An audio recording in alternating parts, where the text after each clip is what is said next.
Good evening, everyone. Thank you so much for joining us. Those who are with us last week, thank you so much still for joining us. And those who have just joined for the first time, please, you always have this every Tuesdays. So endeavor to always joining us and telling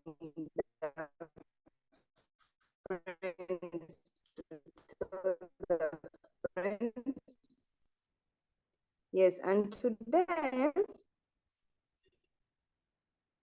Mr. Abe, can you help the screen if you can hear me? Are you please talking to me?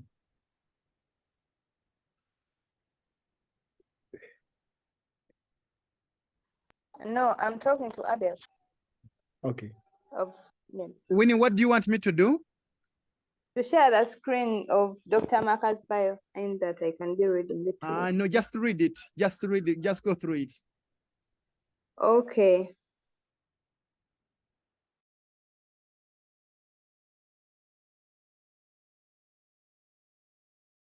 Thank you so much as speaker, and is Mr. Mark Asare Ousu. He is a citizen of Ghana. He graduated from Kwame Nkrumah University of Science and Technology in 2018 under the Department of Mathematics. After his undergraduate study, he was awarded a scholarship from MasterCard Foundation to pursue a master's in mathematics at the African Institute of Mathematical Sciences, AIMS, in Ghana. That was in 2019. He has a great interest in using mathematical models to better understand the dynamics of infectious diseases to inform public health decisions. He is currently a second-year PhD student under the supervision of Professor Caroline Trotter. His research focuses on the epidemiology and control of meningitis in Ghana, an application of mathematical modeling. Aside from his academic activities, Mark is passionate about children's issues and youth empowerment programs. He has established a free piano school for children in his local community. He is also a co-founder of Akuma Educational Foundation, and they have a website. You can find it at www.akumaeducation.org, which seeks to provide educational support from schools in rural communities in Ghana. Yes, thank you so much. That is our guest speaker, and please, you're welcome to the floor. Thank you. Yeah, thank you very much for that kind introduction, Winnie. I'm very honored to be here. I am Mark, even as Winnie introduced, and I am from Africa, specifically from Ghana. I had an invitation from the director for this program, that is Abel. Abel is my mate here, so we all share the same office here. In fact, I was really happy when I was called to share an experience on how to contact a potential supervisor. In fact, I'm very happy meeting you all. And before we start, I think I have a disclaimer that this is something that is for someone who has never, ever contacted a potential supervisor, or someone who has also been into the business of contacting a potential supervisor. Whatever your level is, I think it's going to be something beneficial for you at the end of the day. Now, my motivation for talking about this topic is I have a student that I mentored during the summer. She's from Turkey. So after the research we were having a discussion on. Can you hear me? Sorry. So after the research, we were having a discussion on her career, like where does she want to go after this one. So she told me that, Mark, I've had lots of offers, and there is this one from this university. I will not mention the name for some issue's sake. And then the issue is lots of professors have contacted me that after my initial contact, they responded to that they need me there to study. In fact, with scholarship and everything that you can think about. But the other side of the issue is, I was there and I also had an email that this school, fine, you can go and school there, but when you finish, it's like you have a break in connection from other countries and other institutions. The reason is this institution is also a chief developer of weapons. So other countries see that as a threat. So she has an option that if she goes for that offer, then she might not have any further opportunity in either US, UK, and the rest of the world. So it's something that we were contemplating on. So, okay, let's find the best way to deal with it. The issue about contacting supervisor, I think, even as I was thinking about this topic, I realized that it doesn't really go straight away that, oh, let me take my computer and just email someone. We need to first think about some certain things before we can have a good decision on that. So I thought about some questions that we can ask before doing that. So something that we can ask ourselves is, what are my interests? What am I interested in? Is it because of sometimes because I know Africa, because there are we are looking for opportunities. So the fact that there are opportunities, does that mean that I should also take into consideration my interest? And even outside the interest, which country am I particularly interested in for my further study? Is it US, UK, whatever? And then if a country comes in mind, the next question is, what are visa restrictions? So is it that this one, there is like a high probability that if I even get a chance, I can just pass through the visa restrictions and have everything working? I was having a conversation with a friend. He's doing his PhD in Canada. So he told me that there are some countries that really have a bad visa restrictions. So in some countries, you can even have a PhD with a scholarship, but you will still be denied with your visa application. So it comes into play. So it's something that is very important that we need to think about before we even proceed on which school to attend and whatever. And then when that is also done, then another thing that we can also consider is about opportunities. So, okay, after my study in this country, can I get opportunities? Can I get opportunities including like jobs or internship programs? Are they available? There's something that is also very important we can also think about. And then which particular institution? Fine, you might think about a country, but the issue is it might be the same country, but the institutions, they might be different in a lot of ways, in opportunity that they can offer, in the funding that they have. Even there are some schools that when you finish, if you have their names on your CV, it sells you. So all these come into play. And then about the specific program, one thing that I realized is in our part of the world, ours is the opportunities that are available. That is what we take. It's not about what we want to do. So sometimes someone is really interested in electrical engineering, but because he or she didn't get opportunity in that, then okay, let me take another course. So even as we move on, so is it about, are we chasing for the opportunities? Is someone talking? Okay. So are we chasing only for opportunities, but we are putting aside our career interests and our future aims and objectives? Are we putting them all into play? It's something that is important that we can think about. And this is just some ideas that I was contemplating. There are more to this that you can first consider before you go ahead in contacting a potential supervisor. Now, I know there are lots of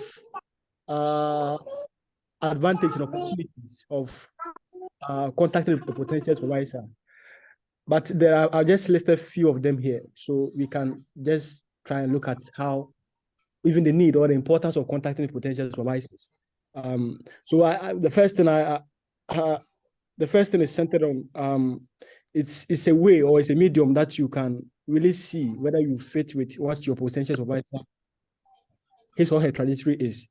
So I see postgraduate study as an apprenticeship, something like you are going to learn something under a master, but your interest doesn't match with the person that you're going to learn from. It's and it's something very important that you can consider. So this is a very good way of assessing whether you fit with this person. Then another point is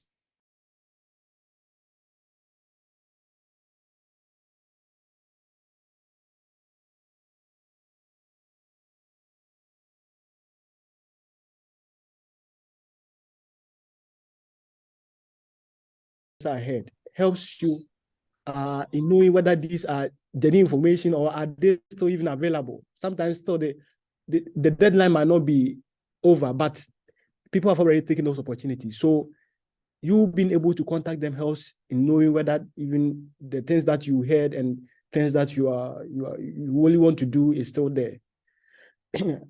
It's also another way of helping you to customize your application. And here I mean, you see, most of them, when you contact them with maybe a proposal or what, they will come with a long feedback. So if you don't take time, they will underline every sentence that you send to them. Sometimes it becomes like, oh, annoying and things like that. Oh, am I not doing anything? But that's a very good way of you learning.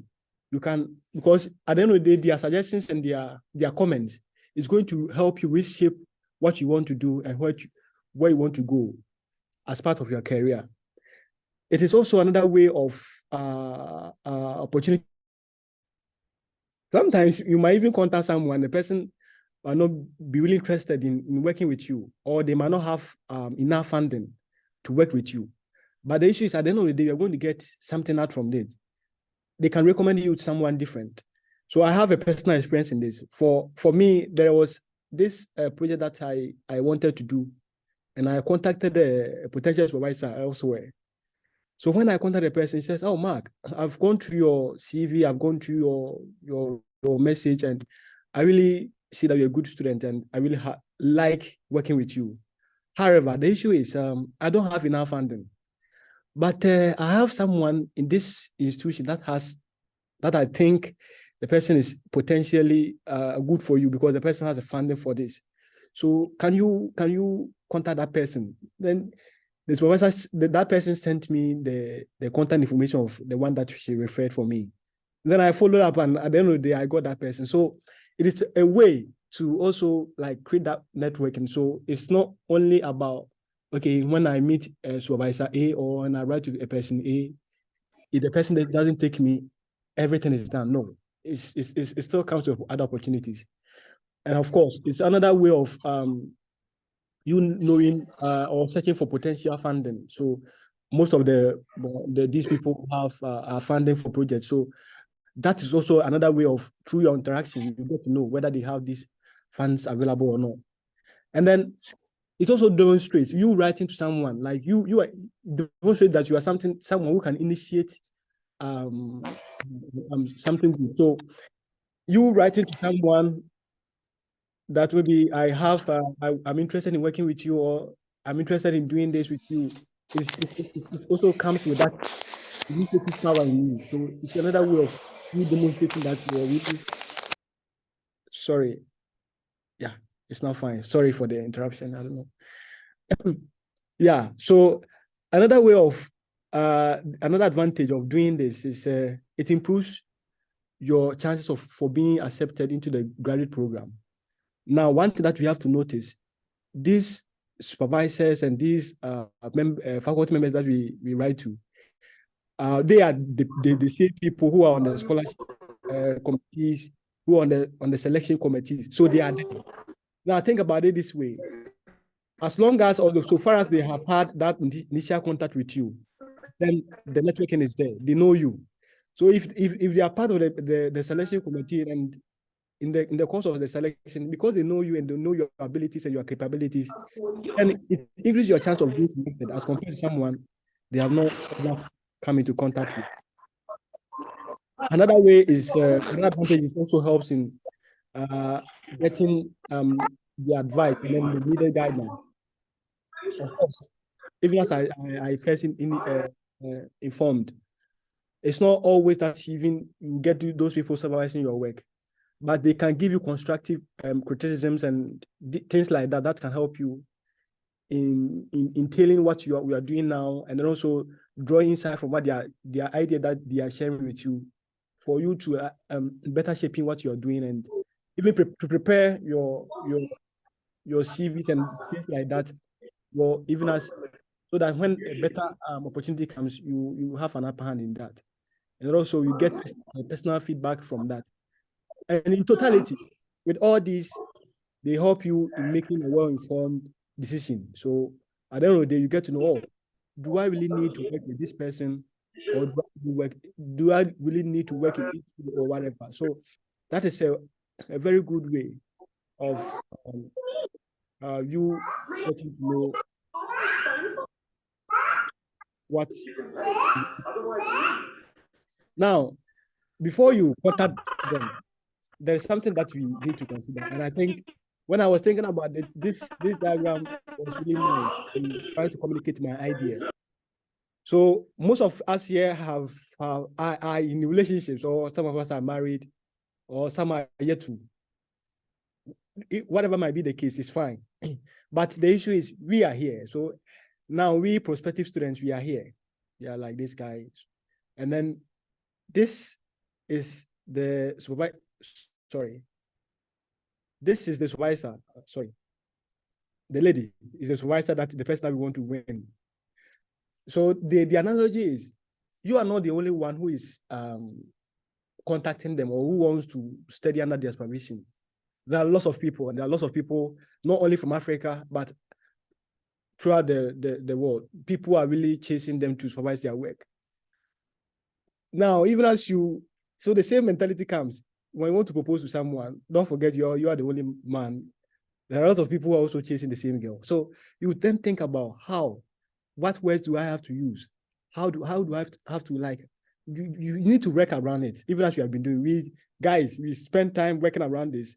And ladies also are very particular. They want to see someone who is very caring, who is very committed in that. And the same thing applies to them. Now, they are also like people, like it's like a firm. So they also have their firms and their businesses. So even as you want to come in, you have to show something that they will see that this guy is an asset, but not liability. So it's very important that we have to first think about what to say and how to go about it and things like that. So we don't just go in, but it's something that we have to really think about it and spend time on it. Now, the question is how do we go about this?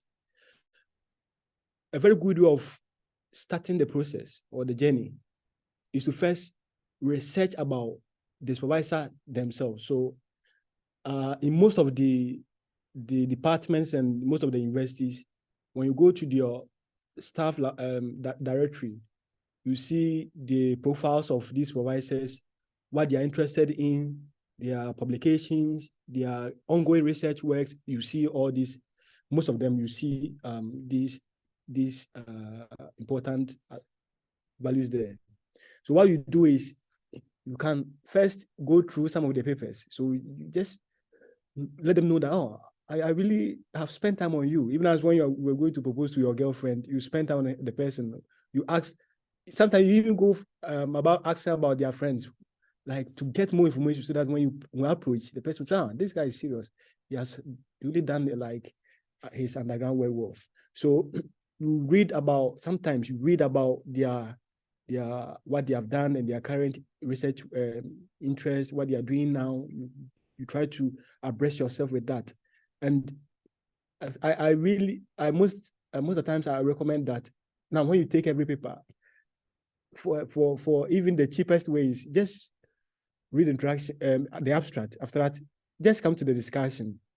When in the discussion, you get to know what they did, and some of the most of the time their limitations and their future work. So you can even dwell on that. So based on the point that you get there from there, then you start build upon that. Maybe you can search around that and try to like explain. Okay, why the person says why she used this method. It was a limitation, but it can be improved using this method. So you can be trying to play your cards around. So get that information so that it will help you in your subsequent communications with them. Now, even as I started saying, what are the things that we can include in our initial contact with these people? So this webinar is not about do's and don'ts. It is just about maybe some tips that we just want to share.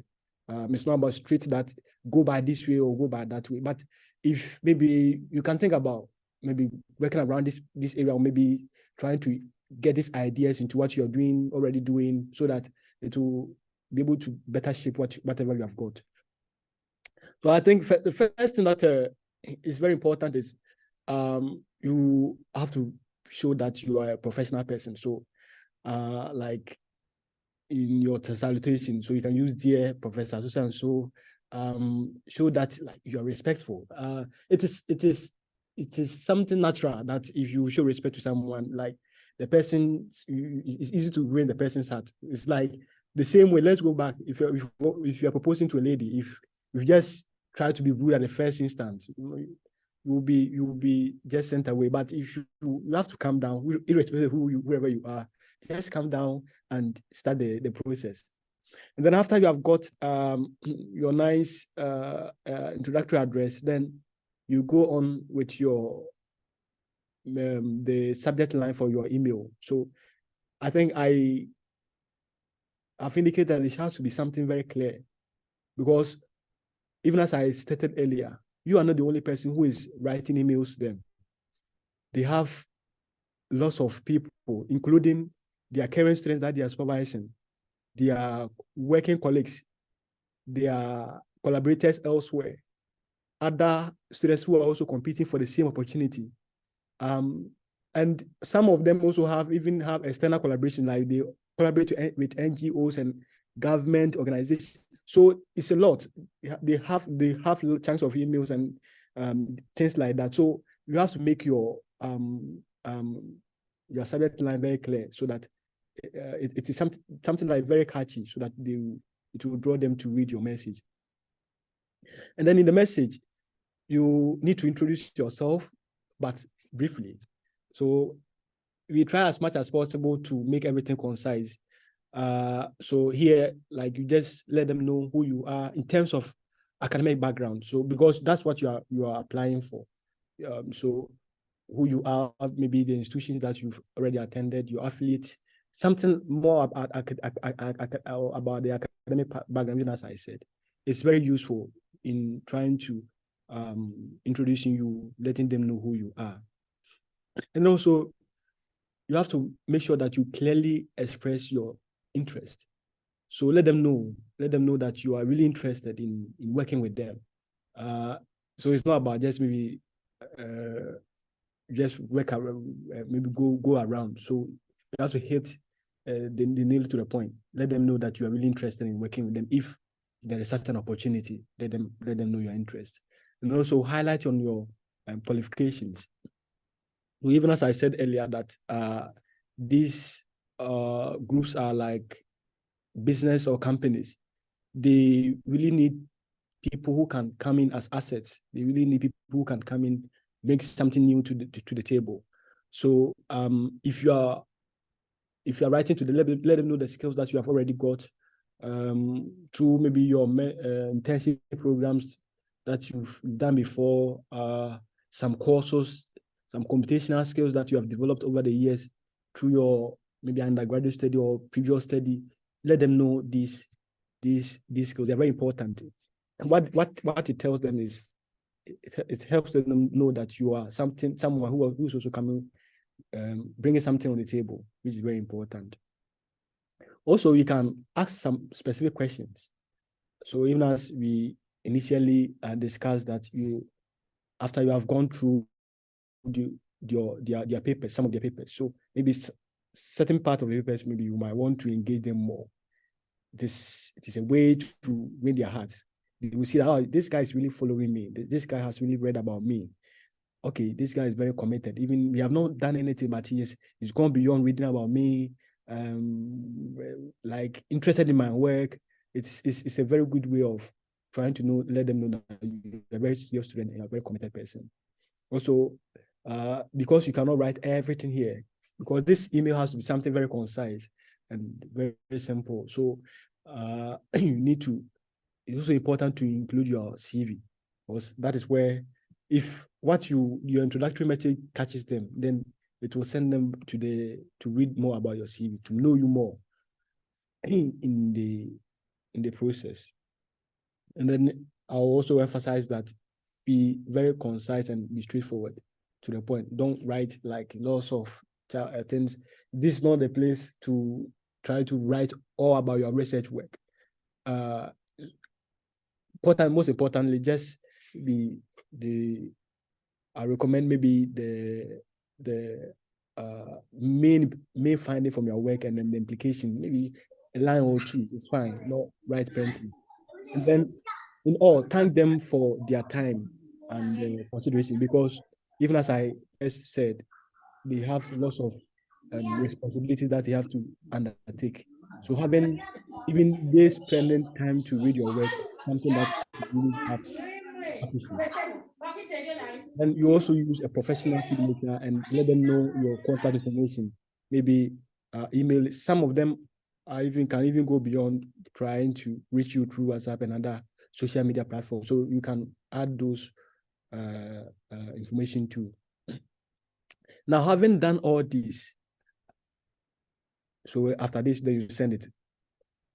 After you are done with this, send your message. What do you have to do? So what next? The next thing is you need to be patient and persistent. So patient means some of these people, maybe you are writing a person an email now, but the person is on holidays, and that is even something more than maybe 1 month or more than a month. So if you write a message today and you are expecting them to reply tomorrow or maybe two days or 3 days or 1 week, it's like you are really pressuring them, of which it doesn't make sense. So you have to try and allow time. At the same time, you need to also be persistent. If it's not all about always asking about, have you read my message or things like that. As long as we see that there is maybe any green light, you can, oh, dear Professor so I'm just checking up on how you're doing. It's fine. So because this is something like a relationship. You want to build a relationship. So you don't just force people into the relationship, but it's step by step. You take your time and respect their boundaries while you try pushing, and before you realize you're there.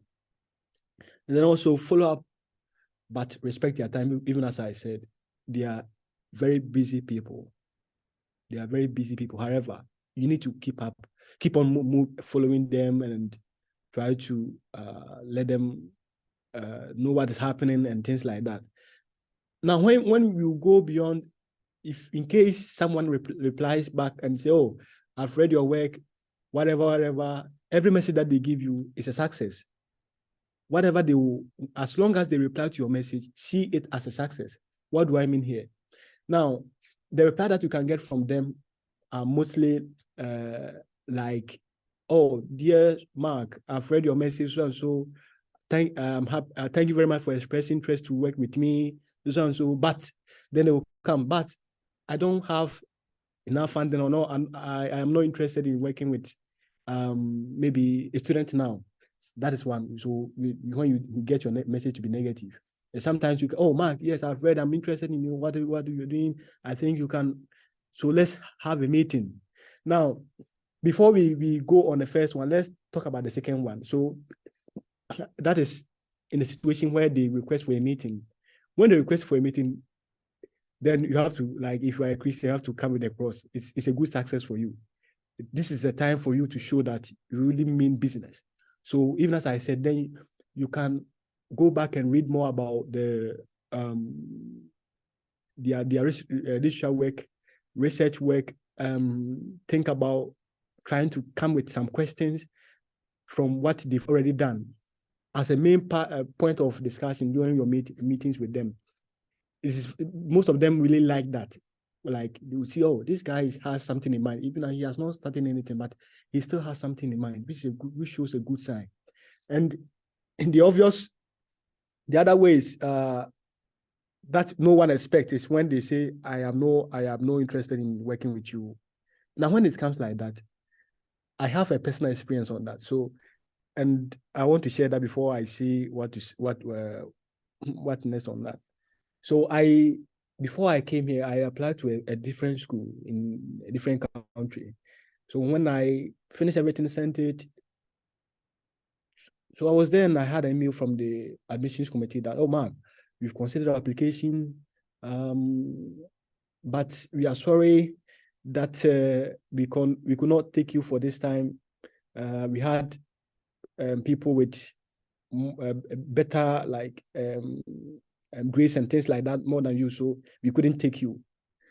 Now, when I had the message, the next day, what I did was, then I replied the message, okay, dear so and so, thank you very much for your kind message. I'm very happy for you even considering my application. Though I was not chosen this time around, but I am happy to collaborate with you in future if an opportunity arises. Then the next day, they came back. Hi, Mark. Thank you very much for your kind message. We didn't expect you to take our message very positive like that. So then they took their time and told me, so Mark, what we can do is next time do this, that. And we think if you incorporate all these points into your application next time, you'll be able to qualify, or we'll be able to take you for our next cohort. So then I said, oh, okay. So then I learned a lesson from that. Is sometimes they can give you that message, and obviously they expect people to just ignore that. Oh, let me find my way. But sometimes if you go an extra mile, see everything as positive. As long as they reply to you, see it as something positive. You can build up upon that and make something good out from that. Yeah. So sometimes even if they tell you that I don't, you know what, I don't want to work with you, whatever. Oh, thank you very much. Thank you very much for even considering application.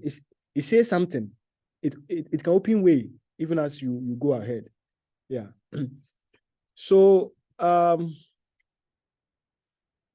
yes. So I think now we have food on our table.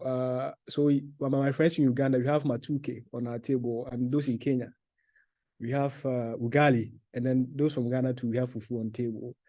Now I think with these tips, I think it can be helpful in making us approach our supervisors and then win them for our further study. Thank you very much for your audience, and happy for questions.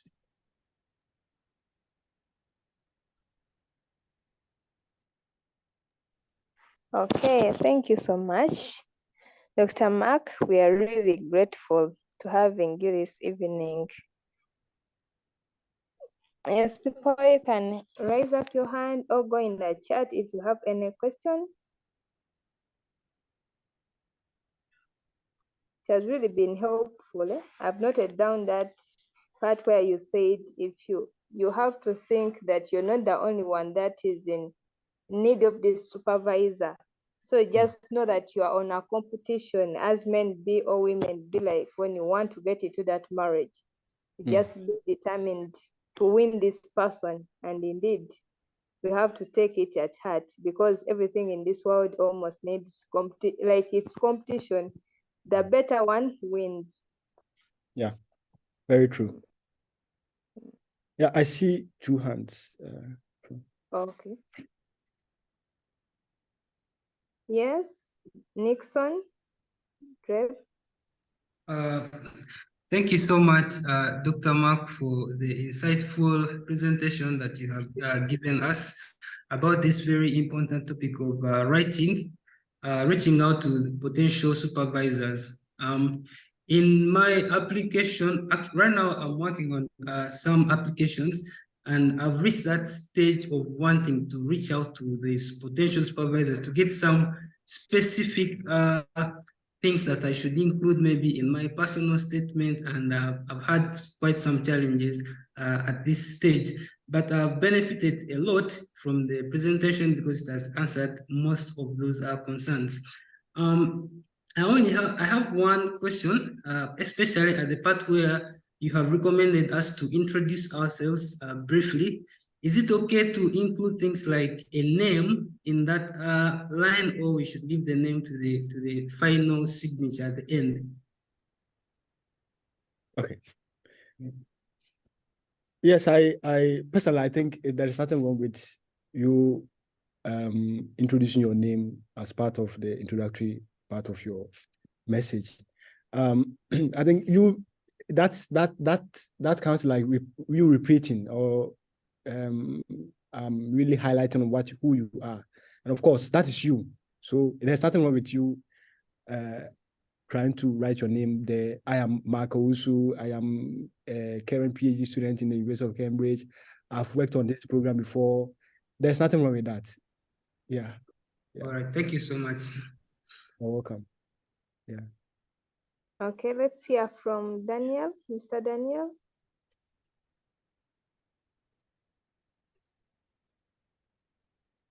Yeah, thank you so much, the moderator and the presenter for the wonderful presentation that you've given.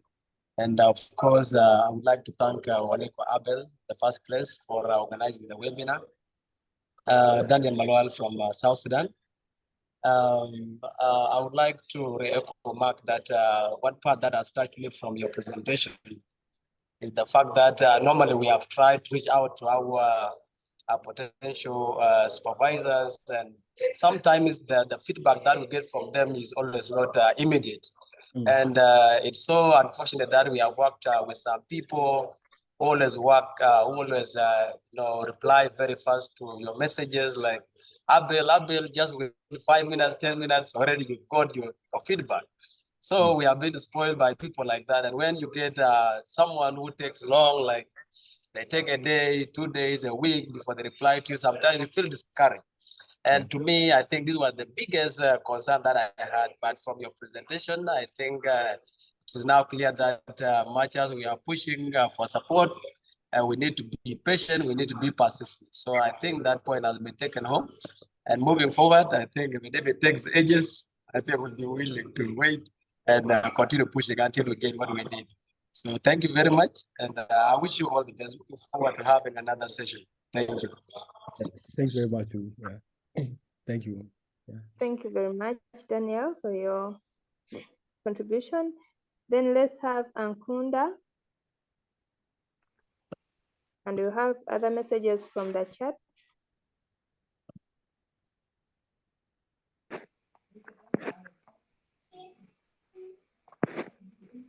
Yes. So someone is asking. Yes, Ankunda, can you hear us? Okay, can you have happiness?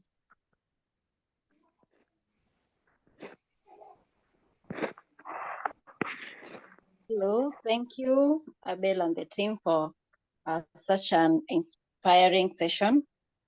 Thank you, Mark, for taking us through how to reach potential supervisors. So my question is it possible, for example, in my case, I am yet to do any research or rather publication. How can I, if I want to apply for a PhD, what can I use so that I may be able to prove my research capability? Thank you. Okay. It's a very good question. I think it depends on every department and every university, their requirements. That's why I said initially, you need to first consider the requirements for the departments and the universities. So in some institutions, most of the institutions, getting a publication is a prerequisite for PhD. So in that case, then it's important that you consider it that way. However, I think in some cases, that is not something straight. Based on your experience, so maybe there is someone who has, for example, maybe a medic who has worked for maybe several years with experience in that. Maybe it's something that they could consider based on your experience. Sorry. So I think it will go back to you knowing what the department requires, and that is why it is always good to speak with your potential supervisors, because even if they have to even waive that requirement for you, it depends on him or her, because she will say that, oh, this guy is super like, he's very good student. And I know we have had people who just transitioned from undergraduate to PhD. They didn't do any research work. So it's about you getting someone. Then this person is going to like recommend you at the decision panel. That's what these people do. The supervisor. That's why it's always good to first contact them before you do your application. I don't know whether that answers your question. Yes, thank you. Yeah, I think there's one in the chat. Let me first talk about that before we move on to those who have raised their hands. So one from Rahel, she says, "Thank you, Mark. If they are taking too long to reply and the deadline is approaching, should we just apply to the advertised project?" So let me use Cambridge, for example. So Cambridge, the requirement is before you do a PhD program, you need to first have a potential supervisor. So you have to have someone that you have already contacted and agreed that the person is willing to supervise you. I think at first I didn't understand this until I came into this program. Now, from experience, what I realized is PhD, even as I said, is an apprenticeship.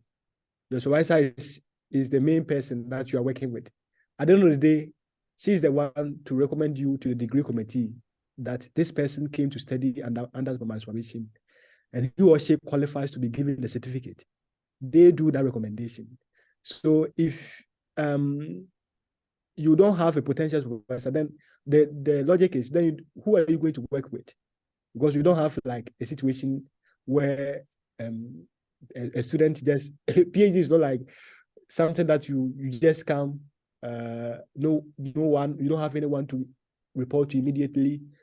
You just go to lecture, and it's not like that. It is something that you have. It's something structured. So there's a formal structure for it. So this is what I know about Cambridge. That's why this is where I am. So that's what I can say with confidence. But for other institutions, I don't really know. Sorry, whether you need to just come in, and as long as you have been admitted, they will find someone for you to work with. I don't really know. I'm not very, very sure about that. But even in those institutions, you having someone a priori is very important, because at the end of the day, it makes things easier. That sometimes you can get stuck. So I think the logic is sometimes you can get stuck. And when you get stuck, because you have someone as an expert supervising your work, the person can help you resolve that. So yeah, that's what I know about that. So another question is contacting supervisors a requirement for masters, PhD application, or both? For Cambridge, it is for PhD, but not for masters. However, if even as we first discussed some of the advantages of you contacting a potential supervisor, if you have someone like that before, it also increases your chance of getting the application as a master's student or as a master's applicant, because the person can also help you, let you know what like help guide you, so that will help you inform on what to write and what not to write in your application. Yeah, so that's the trick. But for masters, it's not a must that you have to have a potential supervisor before you can apply. Okay. I think we still have a hand up. Okay. Still Happiness and Ankunda.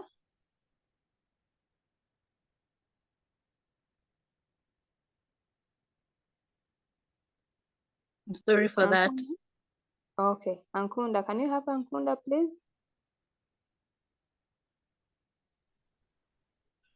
Hey, can you hear me? Is my network okay? Yes, please. Yes, please. Oh yeah, thank you the presenter for all that you've shared this evening. I just have one simple question.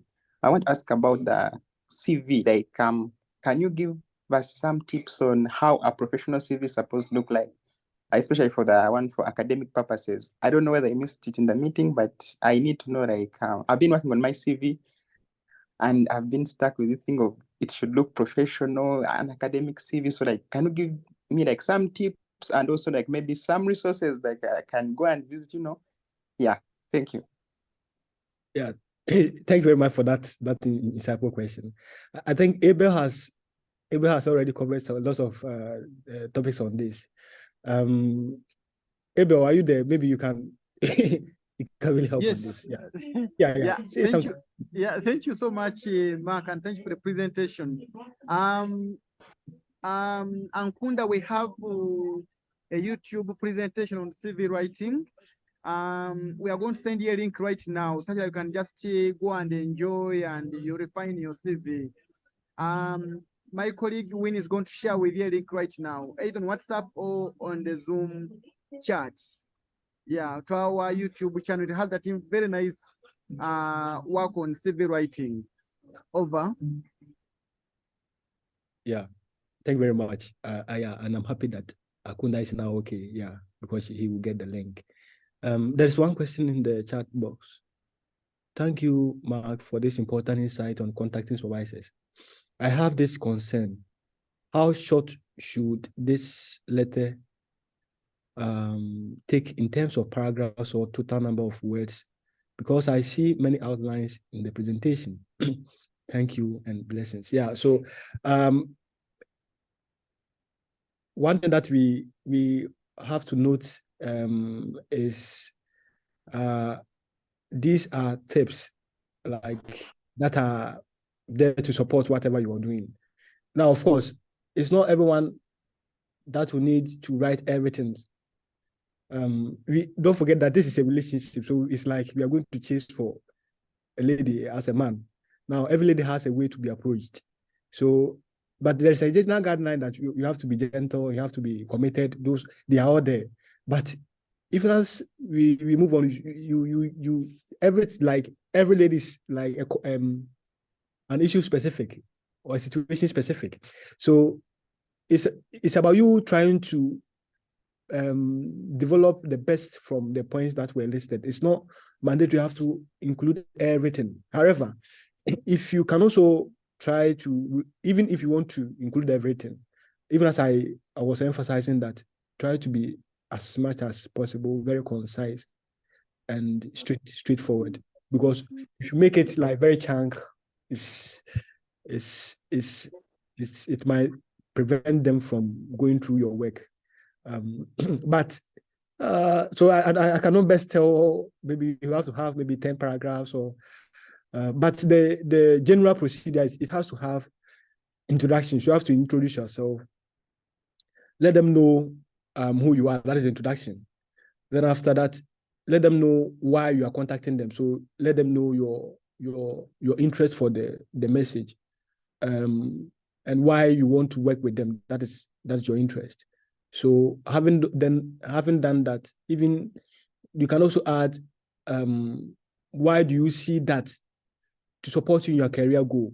So it's not just about you have found an opportunity there and you are coming to just tap that opportunity. But it's about, okay, I want to work with you because I see that this is in line with my career goal. So then after that, then you also let them know what are your strengths, what have you done, what are your skills that you have developed over the years. You also include that into that, and then maybe at the end of the day, what are you trying to contribute or bring to the table in their team? So with this, I think I'm around 4 or 5 paragraphs. Yeah, so something like that. It's not mandatory that I have to include everything that was said, but that was just a guide. Yeah, I know you have been already developing things like that, and you are good at that. So I think Abel and his team, what they are doing is to just try and maybe give you tips on what you are already doing. So what you are already doing is not, they are not all, I'm not saying they are not, they are very good things. Let me put it that way. What you have been doing, because at least they have taken this position, they brought you here. So what you have been doing, what you have been taught from childhood to now, they are excellent things, but we just try to refine that to suit whatever need that we want to pursue. The last thing that I want to make, the last comment that I want to make on this is, even as we try to have good connections with supervisors outside our continent or outside our countries, the most important thing is, let us build a strong connection with our supervisors that we have now. We have in our local universities. Why am I saying that? They are very useful people. Let's manage them. Because at the end of the day, before these people can testify to your ability here, you need their support. So most of the time, people will get lots of opportunities, but they'll be stuck about the recommendation. Someone to even write a recommendation for them or referee for them. So please, let us have that strong relationship with our internal supervisors. Let us try to be checking up on them. During festive seasons, maybe you can write, oh, dear Professor Abel, please, how are you doing? I'm just checking up on how you're doing. Have a good day. Bye. Now, if you continue to, maybe every 6 months you do that. Now, if you tell the person, oh, Professor Abel, I've had an opportunity at Cambridge University, but they need, can you please write a recommendation for me? He will happily write that and put every word that can win whatever you want to pursue. He will put everything there because he knows you personally. That's the meaning. So let's also strengthen the relationship with our local supervisors. What we are doing here, it's also applicable there. Okay, so we don't have to leave this and go for this one. The two go together. Even now, I still have people at home that I still have connection, talk to, and they are very useful. They are very useful. So please, let's also build that strong relationship with our local professors. They've also done well. Let us keep in touch with them. Yeah, and it will help us. Yeah.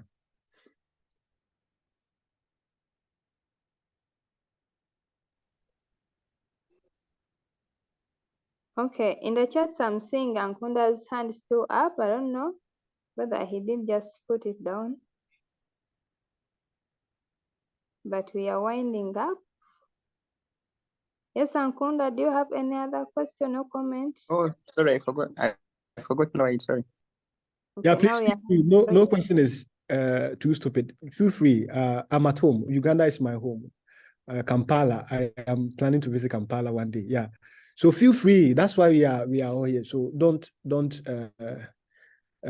see us as some people standing elsewhere. No, we are all at the same level. So just feel free. Anything that you might want us to talk about, just feel free. Okay, Roger's hand is up. Can we hear from you? All right. Thank you so much for the presentation. My question is, while contacting your supervisor, your potential supervisor, do you need to include in your funding, how you fund your program, your graduate program, or your master's or PhD?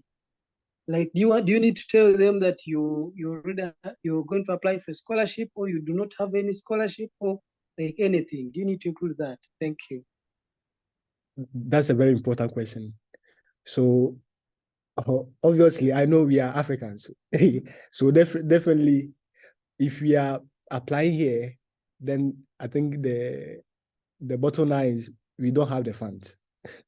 We are looking for where we can get opportunities, and that's why we are normally want to come here, because there are funding here. So when we are writing to them, there's no need to specify that you are going to fund for yourself, because we don't have that. So what we can do is, and it's like we are now starting to build a relationship. So you don't just go straight away, do you have the funding? You go first by asking that, oh, I am committed to follow you. See, so he is the Jesus Christ and you are the disciples. Jesus, I want to follow you. Now, as long as that comes, that you have you first win the person's heart, then the rest come. So sometimes after your initial conversation or after your initial email, they will ask, okay, can we have a meeting? So that is where, and that you can, after you have talked about your potential and you asking them questions, you trying to let them know that you, at least you have something in mind that you have thought about, these things will coming together to win their hearts. So after their hearts are being won, that's when you put in your main petition. Okay, that, oh, Professor, so you see, I'm really interested in working with you under your supervision, but the issue is I am not someone from a rich family background, so I don't know whether you have some funding opportunities. So they will let you know whether they have or not. Or maybe can you direct me to where I can look for funding opportunities in support of this application? So they will direct you that. So I just, all that I want to mean is for the first introductory meeting or the first introductory message, don't just go for the money, okay? Just show commitment that you want to work with them. You want to work with them. Now, through that, you will be drawing them closer. So after they have come to your home, then you give them water to drink. Hope this helps.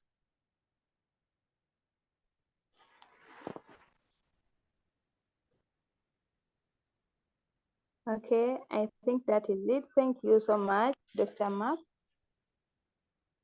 You're welcome. My brothers and sisters, you're welcome. Most of the messages in the chat are just thanking you for a great presentation. And for those who missed, you can tell the friends who missed out, they go to our YouTube channel. It's in African Center for Career Mentorship to check out all the previous videos about different things that they missed out and maybe yourself missed.